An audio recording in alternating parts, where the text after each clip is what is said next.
Hello, hello. Here we are, and I have to say, always the volume comes up, and I apologize to those in the establishment, but I'm excited to say we are on Boulder Business Spotlight number 7, and I'm thrilled to be here. If some of you will recognize my backdrop, and if not, I'm going to give you a little tilt around. I'm going to orient you first as we look at this establishment. Once again, inside brick and mortar. We were outside last week, but here's the story. I am at Arapahoe and Conestoga, East Arapahoe. You guys know Cycle Works. We're a couple doors down from Cycle Works, and here's the story. We are at one of my favorite restaurants, and I'm not exaggerating, a place that I come to every Monday night for the last several weeks. We've been coming here for years. Where might it be? I'm going to spoil it. It's Pica's, and we are in Boulder. Pica's in Boulder. Here's the deal. I want to tell you guys, as you join this live feed, I love you. Thank you for being here. I'm going to say this. I didn't know anything about Pica's until 2013, October 23rd. Why do I know the date? Because I was sitting at the Boulder Community Hospital. My daughter was just born, and our beautiful and amazing doula, Lisa Waldo, said, hey, I'm going to zip over to Pica's and get you guys some tacos. And we were like, what? Anyway, we were introduced to Pica's at that moment, and we have not looked back. It's been 7.5 years. If you guys haven't been here, I'm going to tell you a little bit about why I love Pica's, and then we get to chat with the man behind the brand, the man that started this community. Here's the story. Pica's, this is what I love. Every week I call up. These folks, again, they know us. They treat us like we're family here. Roxana answers the phone. She's kind enough to let my daughter order Valentine orders. She knows we're a bilingual family. She speaks Spanish to them. She keeps them going. It's brilliant. So that feel, I love it. The other thing I love, they have everything from kids quesadilla, Niño bowl. What about Amanda's eating those beet tacos? I can't stay away from the veggie burrito, or I shift it up and go with the Johnny Taco. If you don't know what that is, get on it. It's delicious. So I've given you a little bit of a nutshell. I'm going to say there's one other thing that really draw these guys close to my heart. At the outset of the pandemic, they said, you know what we're going to do? We're going to sell gift cards, and the proceeds are going to go to our employees, among other things. So now you guys are getting bored of seeing my masked face, so I'm going to introduce the man, Trent Duvall. He is here. Trent, thank you so much for having me in your restaurant, letting me interrupt the lunch crowd.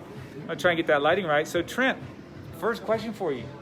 What made you open a taco joint in Boulder, Colorado? First thing, just what brought you into this business? So we moved here from Jackson, Wyoming, worked for Pica's there in Jackson, moved to Boulder, and we were disappointed with the food scene.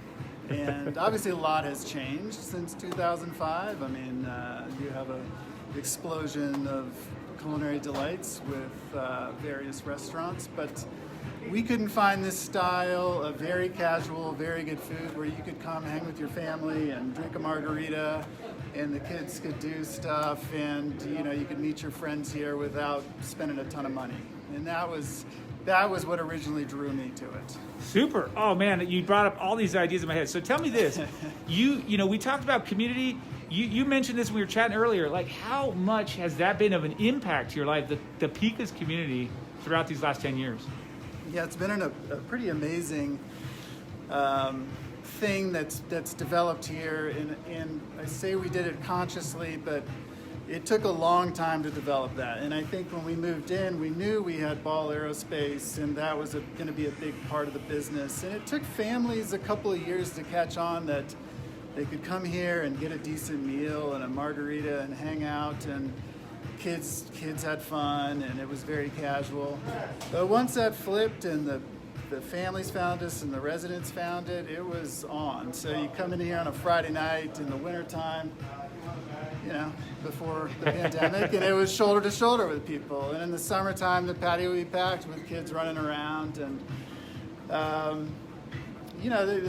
it's all about the community. I like to think that people come here for the food, and I do think we have really good food, but really I think it has that community feel, like you said, where you call up, our servers know your name, they know what you order, they know about you.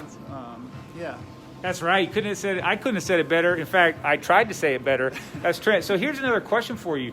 Where do these amazing newsletters come from? You got good music, you send it out, you create cool stuff. Is that just for fun, or is that part of the plan? That is me. I guess at some point in my life I wanted to be a writer, and I love music. I will say that when the pandemic hit, it was a great opportunity to reconnect with our customer base and our community. And so having the newsletter and just being really open and honest with people with what was happening, and the response I got was just, it was amazing. And I would try to share that with my staff so they knew that they weren't just here by themselves, like masks on, scared of what's happening. You know, the gift card sales, the people reaching out saying, you know, we're here for you. It was an amazing thing. So I have a friend who says she reads my Instagram posts and my newsletters. It sounds like I'm a 16-year-old girl sometimes, but it's a fun creative outlet. That's probably why they're so good, right? In touch. Here's the other thing you just brought up. Of course, as always, the person who interacts best with this post is going to get a $25 gift card here for Pica's. And that's coming from Lovato Properties, but we're going to get that going. So interact, share this post. Other thing is, you brought it up. When you guys come here, they have games, board games in-house that you can play with when you're in the restaurant, outside, patio. But wait, one thing before we go, Louisville. Tell us about Louisville. This one's a new addition, relatively speaking. Yep, so Louisville, Boulder's open, coming up on 11 years this June. Louisville will be 5 years this June. We live in Louisville. We've been there since 2009. We always thought it was a great market. Opened it up right downtown. If you come down on Friday nights, you know, I don't know if it's happening this summer or not, but the street fair, we're the only restaurant right in the street fair, so it's a little bit crazy. And again, it's just a great community of people. It's a lot of families at night, and it's a different feel in Boulder.